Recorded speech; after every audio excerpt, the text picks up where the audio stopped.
পাচন পাচন একটু কিছুটা ইস্ট বেঙ্গল নিয়ে আলোচনা করব, কিছুটা অন্যান্য একটুখানি মজার বিষয় নিয়ে আলোচনা করব। তো প্রথমেই বলি, আজকে একটু আগেই দেখলাম যে ইস্ট বেঙ্গল ঘোষণা করেছে 1 বছর আরও থাকবে। ওই যে কোচ ছিলেন গত বছর অস্কার, তো সেই নিয়ে খুব একটা আলোচনা করতে চাই না, কেননা ধরে রাখুন ইস্ট বেঙ্গল এই বছর বাজেভাবে ব্যর্থ হবে। এর পেছনে কোনো রকেট সায়েন্স নেই। দেখুন, আমরা দেখি অনেকের বিয়ে ভেঙে যায়, প্রেম ভেঙে যায়, ভাঙতেই পারে। কেউ প্রেম বা বিয়ে ভাঙবে বলে সেটা সূত্রপাত করে না। কিন্তু যেমন আমার সাথে ঘটেছিল, আমার পরিচিত এক বেশ ভালো বন্ধু, এক মেয়ে, সে একটা বিয়ে করেছিল। বিয়ের আগে তাকে আমি মানা করেছিলাম, কেন না আমি হাত গণনা জানি না। সে নিজেই একগাদা সমস্যা বলেছিল তার হবু শ্বশুরবাড়ির সাথে, তার হবু বরের সাথে। তবু যা হয়, হৃদয়ের কল অফ দ্য হার্ট, হৃদয়ের ডাকে বিয়ে করে এবং 1 বছরও টেকেনি, বিয়ে ভেঙে যায়। যে যেটা আগেই ভাঙবে জানবেন, সেটা নিয়ে আপনি যদি এগিয়ে যান, আপনি যদি জেনে শুনে গাড্ডার দিকে এগোন, তো আপনি তো গাড্ডাতে পড়বেনই। সেটা দুর্ঘটনা নয়, সেটা আত্মহনন বলা যায়।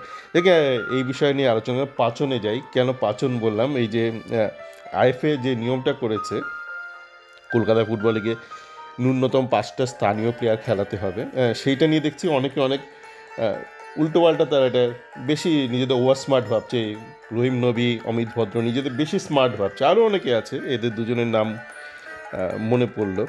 এরা বলছে না, মানে কোথাও তো মানা করেনি আইএফএ যে আপনি পুরো 11 জনকে খেলাতে পারবেন না। দেখুন, আপনাকে বুঝতে হবে যে বেসিক এসেন্সটা কী, বা এই যে ইন্সপিরেশনটা কী।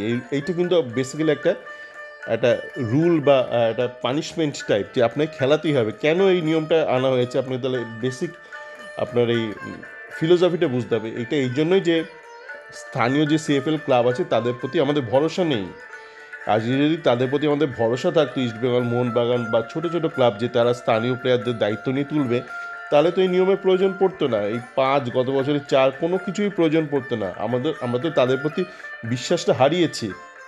সুতরাং এই নবীর এই পেছন পাকামি মেরে বা অমিত ভদ্রের ডেপমি মেরে এই ধরনের মন্তব্য করার কোনো মানে হয় না, যে আপনি তো চাইলে খেলাতে পারেন 11 জনকে। কেন বুঝতে হবে, এইটা কিন্তু এই জন্য করা হয়েছে যে এই অমিত ভদ্র যে ক্লাবের টেকনিক্যাল ডিরেক্টর, বা নবী যেখানে যেখানে পাকামো মারে, এদের এদের প্রতি বিশ্বাসটা আমাদের হারিয়ে গেছে, যে এরা স্থানীয় প্লেয়ারদেরকে সুযোগ দেবে, তাদের বড় হওয়ার সুযোগটা দেবে। এদের প্রতি বিশ্বাসটা চলে গেছেই বলি এই স্পোর্টস মিনিস্টার বা বাংলা পক্ষ এরা বারবার বলছে যে ন্যূনতম 9টা নিয়ম করতে হবে। এই জন্যই, এই নয় যে আপনি স্বেচ্ছায় 9টা খেলাবেন, আপনি খেলাবেন না, আপনার প্রতি আমাদের বিশ্বাস নেই, সেই জন্য এই নিয়মটা দাবি করা হচ্ছে। নিজেদেরকে অত বুদ্ধিমান ভাববেন না, এদিক ওদিক দালালি করে তো কোনো মতো পেটটা চলছে। আচ্ছা, একটা মজার বিষয় যাই, দুটো মজার বিষয় নিয়েই বলবো, কেন এইসব পাচন নিয়ে একটুখানি ওষুধ বা একটু ভাবতেও ভালো লাগে। আমি দেখছিলাম এই আমাদের যে বারুইপুর আশপাশে, হাবড়া, এইসব জায়গাতে যে তেলের খনন কাজ চলছে, অয়েল এক্সকাভেশন বা অয়েল ড্রিলিং চলছে, ওএনজিসি। তো সেইটা নিয়ে দেখলাম গর্গ একটা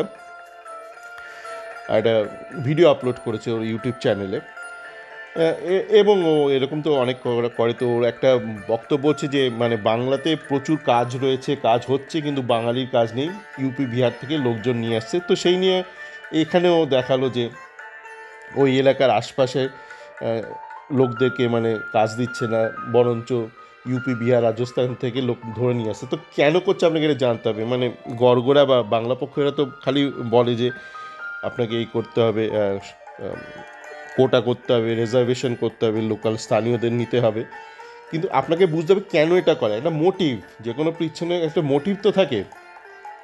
আমি আমার বেশ কয়েক বছর তো মানে ইদানিং বেশ ঘন ঘন ভারতে যাওয়া হয়। তো এরকম একটা সফরে আমার একটা স্কুলের বন্ধুর সাথে দেখা হয়েছিল। তো ওর একটা ফ্যাক্টরি আছে, একটা চামড়ার ফ্যাক্টরি আছে, ওই লেদার কমপ্লেক্সের ওখানে আছে। তো ওর সাথে আমি কথা বলছিলাম, ওর শ্রমিকরা, ও বাঙালি ছেলে, ওর শ্রমিকরা কিন্তু সমস্ত এই ইউপি বিহারের লোক। এবার আমি বোঝার চেষ্টা করছিলাম মানে কি মানসিকতা, মানে মোটিভটা কি। দেখুন, মোটিভটা খুব সহজ। এই মোটিভটা হচ্ছে এক্সপ্লয়টেশন, হিউম্যান লেবার এক্সপ্লয়টেশন। মানে আপনি যদি একটা স্থানীয় লোককে নেন, তার প্রতি আপনি অত্যাচার করতে পারবেন না, মানে তাকে আপনি কুকুরের মতন ট্রিট করতে পারবেন না, বা তাকে অনন্তকাল খাটাতে পারবেন না, মানে তার সাথে আপনি মানে বেসিক্যালি আপনি একদম কৃতদাসের মতন আচরণটা করতে পারবেন না। কিন্তু আপনি যদি এটা অন্য রাজ্য থেকে ধরে নিয়ে আসেন ভীষণ দুস্থ তারা, এইটা আপনার পক্ষে করাটা সুবিধা হয়। সেই জন্য এইটা এমন নয় যে শুধু ওই আপনার হিন্দিভাষী মালিকরাই বাইরে থেকে নিয়ে আসে, অনেক বাঙালি খোদ বাংলার লোকও কিন্তু বাইরে থেকে নিয়ে আসে, এটা আপনি বুঝতে হবে। তার মানে একটা মোটিভ এইটা রয়েছে। দেখুন, আর একটা বুঝতে হবে, দুটো কারণে মানুষ নিয়ে আসে। ধরুন একটা বাংলাতে একটা কাজ হচ্ছে, সে বাইরে থেকে দুটো কারণ। এক হচ্ছে ধরুন অনেকে আছে ধরুন মানে হয়তো রাজস্থানে মালিক, সে ব্যবসাদার, খুব অনুন্নত, মানে রাজস্থান, ইউপি, বিহার এগুলো খুব অনুন্নত, মানে প্রাগৈতিহাসিক, দেখলে মনে হবে মানে আপনি যদি উড়িষ্যা লোকদের দেখেন তো মনে হবে ব্ল্যাক অ্যান্ড হোয়াইট সিনেমার যুগের লোক, আর এদের দেখলে মনে হবে সেই সিনেমার আগের, মানে সিনেমা শুরু হয়নি মানে 200-300 বছর পুরনো, এতটাই পিছিয়ে এরা। তো তার ফলে কি হয়, আপনার কাছে রিকোয়েস্ট আসতে থাকে যে আমার ছেলেটাকে একটু যদি ভাই একটু কাজে লাগাও। তো সেই রিকোয়েস্ট মানে যে ইমোশনাল ফ্যাক্টর সেটা কাজ করবে, এবং সেটা আপনি পৃথিবীর সব জায়গায় কাজ করে, শুধু এই বাংলার ক্ষেত্রে নয়, সমস্ত জায়গায়। যে আমি যদি একটা কোথাও একটা গিয়ে একটা ব্যবসা করি, তো আমার এলাকায় যদি কিছু গরিব ছেলে থাকে, আমি চেষ্টা করি তাদেরকে একটু তুলে ধরার। কেন কাকিমা, জেঠিমা, মাসিমা, কাকু, জেঠুর এসব অনুরোধ থাকে, অনুরোধের আসলে একটা থাকে, কিন্তু সেটা খুব স্মল পার্সেন্টেজ, সেটা আপনি এলিমিনেট করতে পারবেন। ওইটা একটা হিউম্যান ফ্যাক্টর থাকে একটা, ওটা সমস্ত বিশ্বেই থাকে, সমস্ত কালে থাকে, আগেও ছিল, আজকেও আছে, আগামী দিনও থাকবে। কিন্তু ওইটার কন্ট্রিবিউশন ফ্যাক্টরটা খুব কম। যেটা মেজর কন্ট্রিবিউশন, যেটা মেজর মোটিভ, সেটা হচ্ছে যে আপনি এক্সপ্লয়েট করতে পারবেন। তার মানে আপনাকে সেখানে আঘাতটা করতে হবে। যে আমাদের দেশে কিন্তু আইন কানুন আছে, মানে লেবার এক্সপ্লয়টেশন রুলগুলো কিন্তু আছে, আইন কানুন, সেইগুলো যদি আপনি এবার প্রয়োগটা করেন, আপনি করতেই পারবেন না। আপনার কাছে আইনত, আপনার কাছে সেই ক্ষমতাটা আছে, আইনও আছে, এবং আপনার কাছে সেটা অ্যাডমিনিস্ট্রেটিভ রাইটও আছে, অধিকারও আছে। তখন কিন্তু এই মোটিভেশনটা থাকবে না যে আমি একটা ইউপি থেকে, বিহার থেকে নিয়ে আসবো একটা ছেলেকে, আর স্থানীয় ছেলেদের কাজ দেব না। তো এইটা যদি না করতে পারেন, তো আপনার সমস্যাটার সমাধান হবে না, হইচই খালি হবে। আরও একটা বিষয় বলবো, যেহেতু একটু জ্ঞানের পাচন হচ্ছে, আলোর পাচন, আমি একটা ওটিটি প্ল্যাটফর্মে একটা ডকুমেন্টারি দেখলাম, একটা ওষুধ সংক্রান্ত। আমি ওষুধের নাম নেব না, কোন দেশে সেটারও নাম নেব না। পাশ্চাত্যের একটা উন্নত এক দেশে বেশ কয়েক দশক আগে একটা ঘটনা ঘটে যায়, একটা বেশ নাম করা একটা ওষুধ নিয়ে বেশ কয়েকটা মৃত্যু ঘটে যায়, সায়ানাইড পয়জনিং। সেই ওষুধ খেয়ে তারপর তার একটা বিষক্রিয়া হয়, এবং জানা যায় যে যাদের মধ্যে বিষক্রিয়া হয়, যারা মারা যান, জানা যায় তাদের একটা সায়ানাইড পয়জনিং হয়েছে। কী ধরনের সায়ানাইড আমি জানি না, বা বলবো না, জানলেও বলবো না। যেটা বলছি সেটা বোঝার চেষ্টা করুন। তো তারপর মানে সেখানকার অনেক ইনভেস্টিগেশন হয়, গোয়েন্দা তদন্ত হয় করে একজনকে ওরা অ্যারেস্ট করে, কিন্তু তাকে প্রমাণ করতে পারে না যে সে সেই কারণেই মানে সে খুনগুলো করিয়েছে বা সে সায়ানাইড মিশিয়েছে, বরঞ্চ তাকে একটা অন্য একটা কারণে তাকে একটা জেল টেল করে। তো অনেক দিন আগের ঘটনা, সেই ভদ্রলোক এখন মারা গেছেন, কিন্তু তিনি জীবিতকালে এই ডকুমেন্টারিটা শুটিং হয়েছিল, তো তার অনেক ইন্টারভিউ আছে সেখানে। যে বিষয়টা গোটা ডকুমেন্টারিতে শুধু একবার উল্লেখ করলো, কিন্তু তারপর সেটা নিয়ে আলোচনাই করলো না আগে বা পরে। সেই বিষয়টা নিয়ে কেন যে তখন তদন্ত হয়নি আমি জানি না, বা হয়তো দুটো হতে পারে। দেখুন, হয় তদন্ত হয়েছে এবং তদন্তটা ধামাচাপা দেওয়া হয়েছে, অবশ্যই কারণটা অনুমেয়, বা এই বিষয়টা লোকের মাথাতেই আসেনি। কী বিষয়? দেখুন, আপনি যখন একটা ওষুধ বানাচ্ছেন, ওষুধ মানে হচ্ছে আমাদের যে অ্যালোপ্যাথিক ওষুধ, মডার্ন মেডিসিন, বেসিক্যালি তার কেমিক্যাল। তো আপনি বিভিন্ন কেমিক্যাল কম্বাইন করে একটা ওষুধ বানান, যে কোনো ফর্মে আপনি ওষুধটা বানান, পিল বা ট্যাবলেট বা ওই মানে ক্যাপসুল, যে কোনো ফর্মে আপনি বানান। বেসিক্যালি কিছু কেমিক্যাল থাকে, একদম পিওর কেমিস্ট্রি। যারা কেমিস্ট্রি নিয়ে ভালো পড়াশোনা করে তারা কিন্তু অনেকে ওষুধের ব্যবসায় ঢোকে, বা ওষুধের মানে ইন্ডাস্ট্রিতে ঢোকে। তো বেসিক্যালি ইটস পিওর কেমিস্ট্রি, আপনি কিছু কেমিস্ট্রি, কিছু কেমিক্যাল কম্বাইন করছেন। তো সায়ানাইড আপনার ওষুধে কী করে ঢুকতে পারে? দুটো উপায় আছে। মানে এটা যে কোনো মানে আপনি এখানে সায়ানাইড বলছি, আপনি কালকে অন্য কোনো বিষ নিয়েও একইভাবে মেথডটা বোঝার চেষ্টা করুন। আপনার একটা ওষুধে সায়ানাইড কীভাবে ঢুকতে পারে। এক হচ্ছে মানে যেটা হচ্ছে মানে যেটা নিয়ে গোটা ডকুমেন্টারিটা হলো যে কেউ নাকি ওষুধগুলো মানে বেসিক্যালি ক্যাপসুল ছিল, ক্যাপসুল খুলে নাকি তাতে সায়ানাইড ভরেছে, সেইটার সম্ভাবনা খুবই কম। মানে ওইটা একাত্তা হতে পারে, ঠিক আছে। কিন্তু যখন আপনি দেখছেন বেশ বড় স্যাম্পেলে ওষুধে আপনার সায়ানাইড বা যে কোনো বিষ পাওয়া যাচ্ছে, তো বিষটা তাহলে কী করে এলো? ওই লোক খুলে ক্যাপসুল খুলে বিষ ঢুকিয়েছে, এইটা হওয়ার সম্ভাবনা খুবই কম। যেটা হওয়ার সম্ভাবনা খুব বেশি সেটা হচ্ছে দুটো উপায়। এক হচ্ছে আপনার যখন ওষুধটা তৈরি হচ্ছে প্রসেসে, সেই প্রসেসের মধ্যে ঢুকে গেছে সায়ানাইড, এটা এক নম্বর উপায়। দু নম্বর উপায়তে আসছি। এবার ওই প্রসেসের মধ্যে কি করে ঢুকলো? আপনি যে কেমিক্যালগুলো দিয়ে বানাচ্ছেন, সেই কেমিক্যালগুলো তো অন্য কোথাও তৈরি হচ্ছে। যেমন একটা ওষুধ বানাতে ধরুন 10টা কেমিক্যাল লাগছে, তাতে অ্যাক্টিভ ইনগ্রেডিয়েন্ট থাকে, ইনঅ্যাক্টিভ ইনগ্রেডিয়েন্ট থাকে। অ্যাক্টিভ ইনগ্রেডিয়েন্ট মানে হচ্ছে যেই কেমিক্যালগুলো ডাইরেক্টলি আপনার কোনো একটা আপনার শরীরে কোনো একটা ব্যাধি হয়েছে সেটা সারাতে সাহায্য করে। আর ইনঅ্যাক্টিভ ইনগ্রেডিয়েন্ট হচ্ছে যেগুলো সেটা আপনার মানে আপনাকে রক্তের মধ্যে সঞ্চালন করতে আপনাকে কেরিয়ারের মতন। অ্যাক্টিভ ইনগ্রেডিয়েন্ট আর ইনঅ্যাক্টিভ, অ্যাক্টিভটা হচ্ছে বেসিক্যালি ড্রাগটা, ইনঅ্যাক্টিভ ইনগ্রেডিয়েন্ট হচ্ছে যেটা আপনাকে কেরিয়ার আপনার শরীরে সেটা প্রবেশ করে আপনার ব্লাড স্ট্রিমে সেটা ঢোকাচ্ছে। তো এতগুলো কেমিক্যালের যেখানে ইনভলভমেন্ট রয়েছে, সেই কেমিক্যালগুলো ধরুন কিছু আপনি নিজের কারখানায় বানালেন, কিছু আপনি বিদেশ থেকে কিনলেন। এবার সেই কেমিক্যালগুলো তৈরি হচ্ছে কিছু ম্যানুফ্যাকচারিং প্রসেসের মাধ্যমে। তো সেই প্রসেসেও অনেক কেমিক্যাল জড়িত থাকে। ধরুন মেশিনগুলো চালাতে কেমিক্যাল লাগে বা সেই কেমিক্যালটা তৈরি করতে কেমিক্যাল লাগে। তো এই গোটা প্রসেসের মধ্যে কিন্তু যে কোনো উপায়ে আপনার বিষ, সে যে কোনো প্রকারের বিষ, একটা কেমিক্যাল যেটা একটা টক্সিক কেমিক্যাল, এই ক্ষেত্রে ধরুন সায়ানাইড, সেটা প্রবেশ করতে পারে, ঠিক আছে। আরও একটা কি উপায় রয়েছে হচ্ছে আপনি ধরুন যেই প্রসেসিং করছেন, আপনি কেমিক্যাল কম্বিনেশন করছেন, আপনি ধরুন বিভিন্ন আর্দ্রতা, কতটা তাপমাত্রা বা হিট, ময়েশ্চার, এগুলো বিভিন্ন কন্ট্রোল করছেন। এগুলো যখন করছেন না, তখন কিন্তু কেমিক্যাল রিয়াকশান হয়ে যেতে পারে। মানে আপনি একটা পার্টিকুলার একটা কন্ডিশনে, একটা টেম্পারেচার, হিউমিডিটি, বিভিন্ন কন্ডিশনে আপনি কিন্তু একটা কেমিক্যাল রিয়াকশান করছেন বা কেমিক্যাল কম্বিনেশন করছেন। তো কোনো একটা ফ্যাক্টর যদি বদলে যায়, সেক্ষেত্রে কিন্তু বাড়তি কেমিক্যাল রিয়াকশান হয়ে যেতে পারে, যেটা সম্পর্কে আপনি ওয়াকিবহাল নন। তো আপনার অজান্তেই কিন্তু একটা সায়ানাইড তৈরি হয়ে যেতে পারে। মানে আপনি ঢোকালেন না, মানে আপনার কেমিক্যাল বা সাব কেমিক্যাল কোনোভাবে আপনি ঢোকালেন না, কিন্তু আপনি যখন ম্যানুফ্যাকচার করছেন ড্রাগটা, ওষুধটা বেসিক্যালি, তখন কিন্তু এই যে কোনো একটা ফ্যাক্টরের জন্য কিন্তু একটা টক্সিক কোনো কেমিক্যাল বা এই ক্ষেত্রে সায়ানাইড তৈরি হয়ে যেতে পারে।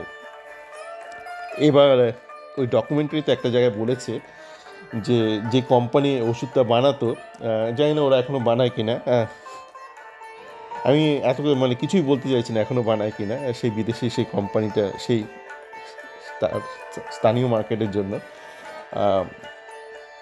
তারা কিন্তু টেস্ট করতো, মানে তাতে সায়ানাইড আছে কিনা ওষুধে। তো টেস্ট কেন করবে? আপনি টেস্ট কেন করবেন? আপনি ধরুন মানুষ, আপনি একটা হার্টের টেস্ট করেন, কেন করেন? আপনার হৃদয় দেহে হার্ট আছে বলে। আপনার দেহে যদি হার্টস না থাকতো, আপনি কি টেস্ট করতেন? আপনি কি আপনার ধরুন পাখির একটা তার ডানার একটা টেস্ট হবে, মানে উইংস, মানুষ কি করে না, মানুষের উইংস নেই তাই মানুষ করবে না। আপনি কি ল্যাজের টেস্ট করেন, মানে আপনার ল্যাজটা ঠিক আছে কি না? আপনি করবেন না, কুকুর করবে, কারণ কুকুরের ল্যাজ আছে। তো আপনি যখন একটা ওষুধের তৈরির পর আপনি যখন টেস্ট করছেন সায়ানাইড টেস্টিং, তখন আপনি জানেন যে এই আপনার ওষুধে কোনোভাবে সায়ানাইড প্রবেশ করতে পারে। ওই যেটা বলুন, যেই উপায়গুলো রয়েছে যে কোনো একটা উপায়ে ঢুকতে পারে। এই গোটা বিষয় নিয়ে কিন্তু কোনো আলোচনা দেখলাম না এই ডকুমেন্টারিতে, এবং ডকুমেন্টারিতে সেরকমভাবে উল্লেখও নেই যে এই নিয়ে তদন্ত হয়েছে কি না। তো এই জন্য বলা যে আমরা অনেক কিছুই মানে তলিয়ে ভাবি না বা লজিক্যালি ভাবি না, এবং আপনি যখন লজিক্যালি ভাববেন তখন এটাও আপনি বুঝতে পারবেন যে কেন বিষক্রিয়া হলো একটা ওষুধে, বা কেন ইস্টবেঙ্গল ফেল করবে, মানে সামনের মরশুমে কেন ইস্টবেঙ্গল ফেল করবে। এগুলো লজিকের ব্যাপার। দেখুন সমস্ত কিছু করার পরও আপনি ফেল করতে পারেন না, সমস্ত আপনি প্রিকশন নিলেন, আপনি সমস্ত কিছু ইভ্যালুয়েট করলেন, তারপরে হতে পারে। যেমন এই ওষুধের যেটা হয়েছে ধরুন, এরা কি ইচ্ছা করে করেছে? কেউ ইচ্ছা করে করেনি, মানে কেউ তো পাগল হয়নি, মানে কোনো একটা বড় ওষুধের কোম্পানি ইচ্ছা করে একটা বিষ তৈরি করবে। হয়ে যায়, অনেক ক্ষেত্রে হয়ে যায়। সেই জন্য বিভিন্ন কন্ট্রোল থাকে, আপনাকে অবজার্ভ করতে হবে, আপনাকে প্রত্যেকটা জায়গায় টেস্ট করতে হবে। আপনি যদি একটা প্রসেসের উপর আপনার কনফিডেন্স না থাকে, তো টেস্টের সংখ্যা আপনাকে বাড়াতে হবে, ফ্রিকোয়েন্সি বাড়াতে হবে। একটা টেস্টে একটা প্রসেস আপনি ভ্যালিডেট করলেন, প্রসেসটা উপর আপনার একটা আত্মবিশ্বাস জন্মে গেল, তখন আপনি প্রসেস স্টেবিলাইজ হয়ে গেল, আপনি আর বাড়তি আর টেস্ট করলেন না। কিন্তু প্রসেসের উপর আপনার যদি কনফিডেন্স থাকে, তখন আপনি বারংবার টেস্ট করবেন। তো তা সত্ত্বেও হয়ে যায়, যদি ধরুন হয়, তখন আপনাকে আবার রিইভ্যালুয়েট করতে হবে পুরো ব্যাপারটাকে, করে আবার কন্ট্রোল চেক নিয়ে আসতে হবে। তো সেরকমই সেই লজিক্যাল আপনি যদি অ্যানালিসিস করেন, দেখবেন ইজমাল ফেল করবে এই বছরও। কেননা কারণটা হচ্ছে আপনি সমস্ত কিছু নিয়ে এলেন, বাজার থেকে ভালো ভালো মাল মশলা নিয়ে এলেন, কিন্তু যে আপনার রাঁধুনে, সেই রাঁধুনি বাজে রাঁধুনি। আমি একটা আলোচনা দেখছিলাম, কিছু কয়েকটা মেয়ে দেখছিলাম আলোচনা করছিল, তাতে কিছু পুরুষও ছিল, তারা ওই এদেশি রান্না ওদেশি রান্না বাঙাল রান্না এনে খুব তর্ক বিতর্ক করছিল। বাঙাল রান্না খারাপ না, এই রান্না খারাপ। তো আমি রান্না না জানলেও মোটামুটি রান্নাটা ভালো পরখ করতে পারি, টেস্ট করতে পারি। তো যেটা ঘটনা সেটা হচ্ছে যে এপারের রেসিপি বা ওপারের রেসিপি দুটোই কিন্তু ভালো।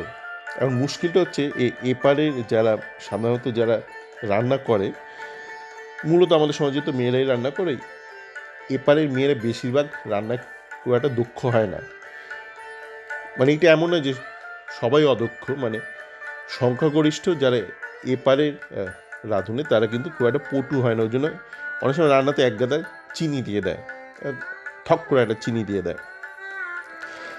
আর যে ওপারের যে রেসিপিগুলো আছে, মানে আপনার বাঙাল রেসিপি, সেই রেসিপির সংখ্যা অনেক বেশি। কেন বেশি? তাহলে আপনাকে ভৌগোলিক কারণটা বুঝতে হবে, ঐতিহাসিকভাবে যে ভৌগোলিক কারণগুলো। এপার মানে তো একটা মানে কলকাতা আর এদিকটা, ওপারটা দেখুন অনেকটা। এবং আপনি যদি বাংলাদেশের মানচিত্রটা দেখেন, ম্যাপটা দেখেন, দেখবেন অনেক আইল্যান্ড থাকে। তো আইল্যান্ডে এখন তো নয় ট্রান্সপোর্টেশনের অপশান বেড়েছে, আগে বর্ষাকালে সব আইসোলেটেড হয়ে থাকতো, যেমন বরিশাল। তো সেই জন্য আপনাকে শুটকি মাছের ওখানে আবিষ্কার করতে হয়েছে যে ড্রাইড ফিশ আপনি বর্ষাকালে খাবেনটা কি? আপনি তো মানে মেনল্যান্ড থেকে আইসোলেটেড হয়ে গেছেন। তো এপারে সেটা প্রয়োজন পড়েনি। তো এরকম বিভিন্ন প্রয়োজনের তাগিদে ধরুন শুটকি মাছ হলে, এবার শুটকি মাছটা আপনি রান্না করবেন কী করে? ওখানে একটু চিনি দিয়ে মিষ্টি দিয়ে তো ভালো হবে না, একটু ঝাল ঝাল করে আপনাকে খেতেই হবে। তো এরকম কচুরলতি, এরকম এপারের লোকদের সেই প্রয়োজনটা পড়েনি। তার কারণ হচ্ছে এখানে যেহেতু মেনল্যান্ডের সঙ্গে কানেক্টেড, ওপারে ওরকম অনেক চ্যালেঞ্জ ছিল, সেই জন্য মানুষের মাথা খাটাতে হয়েছে। তো সেই জন্য রেসিপির সংখ্যা বেশি। আর যেহেতু ওই রেসিপিগুলো একটু ঝাল নির্ভর, ঝালটা না আপনাকে মানে আপনার সেন্সটা কারণটা ব্লান্ট করে দেয়। অনেক সময় আপনি ধরুন একটা রান্না ঝাল নির্ভর, একটা রান্না মিষ্টি নির্ভর। তো একটু একজন ধরুন মিষ্টি বেশি দিল, একজন ঝাল বেশি দিল, যে ঝাল বেশি দিল সে কিন্তু মোটামুটি উতরে যাবে, যে মিষ্টি বেশি দিল সে পুরো রান্নাটা ধেরিয়ে দেবে। তো এই সব ব্যাপারগুলো টেকনিক্যাল ব্যাপার আছে। সেই জন্য যেটা হচ্ছে যে এপারের রান্নাকে আমরা নিন্দে করি। কিন্তু ঘটনা হচ্ছে সমস্ত রেসিপি ভালো, কিন্তু যদি আপনি ঠিকঠাক করে সেটা করতে পারেন। এপারে অনেক দক্ষ রাঁধুনে আছে, পুরুষ মহিলার সংখ্যা অবশ্যই বেশি, ওপারেও আছে, কিন্তু টেকনিক্যাল কারণে যাকে অনেকটাই মানে আলোর পাচন হলো। চলে, ভালো থাকবেন।